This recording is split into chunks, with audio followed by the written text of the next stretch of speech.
guys, magandang umaga muli. Meron na naman po akong i-share sa inyo. Ito yung sabi ko kahapon sa ref, yung thermostat control. So ang function nito is parang switch ng ating ref. Kung gusto natin i-off, dito lang natin pipihitin, isi-0, and then kung gusto natin buhayin, depende sa number 1 hanggang 6. So ngayon ang tuturo ko sa inyo is anong kahalagaan nito sa ref. Ito yung napakahalaga kung ang thermostat control nyo is na-busted. So meaning, pag na-busted, mawawala siya continuity. Kahit anong gawin mong pihit, kahit anong gawin mong balik, on, off, number 1 hanggang 6. Pag tinester mo siya, wala kang makukuhang resistance. So guys, ito nga pala yung nakakabit yun sa ref. Itornilyo lang siya, kailangan mo lang tanggalin. May takip siya dito. Yung ganitong klase. Para mabuksan mo, tanggalin mo yung takip, isang tornilyo, and then ito, kailangan mo ito iangat. Kuha ka ng flat screw or kahit anong bagay na pwede mo siyang mabaltak. So ngayon, pagkatanggal mo to, may dalawang tornilyo dito, kailangan mo tanggalin, and then maiiwan yung dalawa. So ito yung plastic na nakadikit sa ref. So pag natanggal mo na siya, so makikita mo na to. Okay, so ito yung thermostat control, ito yung itsura niya. Ito yung pinaka-sensor niya. Ito yung nakadikit dun sa may malapit sa freezer sa dulo. Siya yung nagsisilbing device na magse-sense kung gaano kalamig ang ref. So ito yung magiging sensor, papalo dito, isi-send dito sa loob ang signal. So ngayon, madali lang naman itong i-wirings. Makikita nyo, may tatlong wires. Itong dalawa at ito ground lang to. So ito ground lang. Itong wire na ito nakaano lang siya, nakasakit lang. So hugutin mo lang. Pero ito technically, ang linyang ito ay hindi ito line 1, line 2. Hindi pwedeng pagsamahin. Ito ay isang linya lang ng kuryente. So yung isang linya galing sa plug, and then pag galing sa plug, ang mangyayari dito didiretso yung isang line. Pagdating dito, pag inon mo at saka palang tatawid rito. So pag tawid rito, yung linyang isa bababa, papunta dun sa compressor, papunta dun sa relay. So going back to sa sinitore itong isang araw, yung relay is yung kulay black na makikita natin sa compressor. Okay, doon siya nakakonekta. So ngayon, madali lang pag-check nito. So sa madaling salita, hindi nyo naman kailangan pa i-tracing yung wire niyan. Basta makita nyo lang yung dalawang wire na ito, kung saan man siya nakakonekta o kung hindi man siya nakakonekta, buo siyang wire, pwede mo siya i-cut, and then, or pwede mong hugutin, and then pag nahugot mo, madali lang pag-check nito. So pag ito'y nawalan ng resistance, pwedeng hindi mabuhay yung ref. Minsan kaya ayaw mabuhay ng ref. Ito lang yung may problema. Sa katagalan ng panahon, yung corrosion sa loob is hindi na nagbibigay ng continuity.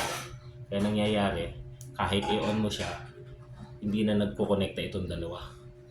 So mangyayari, kala mo sira yung compressor mo, hindi umaandar yung compressor. So ngayon, paano nga ba pag-check dito?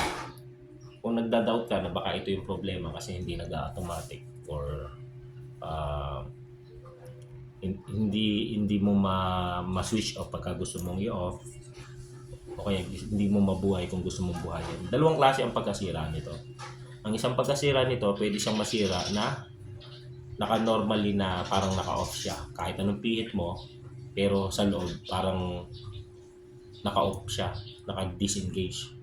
Yung isang pagkasira nito, naiwan siya na naka-on, hindi mo naman siya ma-off. So ganun lang, dalawang bagay lang pagkasira nito. Na-stuck sa off, kahit pinipihit mo, off pa rin yung binabato niya sa'yo. O kaya na-stuck sa on, kahit i-off mo, nananatili siya may continuity, naka-on. So paano nga ba ito i-test? Kung suspect mo ito ang sira, kuha ka lang ng tester. So kung analog yung tester mo, madali lang. Punta ka lang doon sa continuity, and then using the test probe, ano lang, ilagay mo na sa magkabilang dulo. Pero dito gagamitin natin is itong aking digital ulit, ano. So lalagay natin dito sa ohms or continuity. Pero dito na lang tayo sa continuity, continuity mag-check. So again, yung continuity is yung parang wifi na nakatagilid. So pag tumunog, ibig sabihin may continuity, buo siya. So ilagay mo lang siya dyan, kabilaan, pwede magkabaliktad. I-off ko muna, ano. So ano ba, i-off ko muna siya. Ang off niya is counterclockwise. Ang on niya is clockwise. So ilagay mo lang siya dito, magkabila. So naka-off, di ba? Hindi siya tumutunog. So ngayon pag pinihit ko, so naka-off yan, di ba? So pag pinihit ko, tumunog kasi nag-on siya. So ibig sabihin buo to. Okay? So ganyan lang po pag-check. Kung halimbawa naman ay sira, o halimbawa nakadikit, then tinester mo, tapos pinihit mo, halimbawa lang, ano, pero ito kasi buo to eh. Halimbawa nakadikit, and then binuhay mo at walang carrier reaction sa tester mo, ibig sabihin sira siya. So sira na yung contact niya dito sa loob. Okay, pero itong sample natin is buo to. Ayan, so nag-on, ibalik ko sa off, counterclockwise, mag-off siya. So may mga pangyayari din na minsan buo yung connections nito. Pero dito halimbawa sa katagalan ng panahon, kinain ng corrosions, nagkakaroon ng leak dito. Pag ito nagka-leak, itong tubong ito kasi may butas ito sa loob at mayroon siyang hangin sa loob. Pag ito'y nabutas at naputol at sumingaw, kahit may contact yon, hindi na to mag-signal dito at sa compressor. Kaya napakahalaga nito na huwag din itong maputol or mabutas or mabali. Kasi kahit may continuity yung kuryente niya, yung connections niya, kung dito ay putol, is magsisilbing sira din yung thermostat mo. So ito ay matatagpuan sa mga single door, personal ref, 2 doors, freezer, any ref na ordinary, hindi inverter. Kasi sa inverter, hindi na ganitong klase yung mga thermostat niya. May makita ka man napakadalang na may ganito pa. So, ganun lang guys ang pag-check ng thermostat. So, ganun lang. So, kung ang ref nyo is hindi umaandar, na-check nyo na yung relay and overload na okay, hindi na ayaw pa rin umandar, ito yung sunod yung check.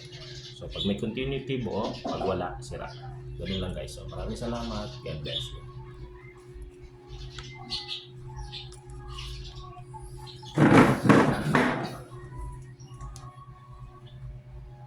Ang hina na, ano?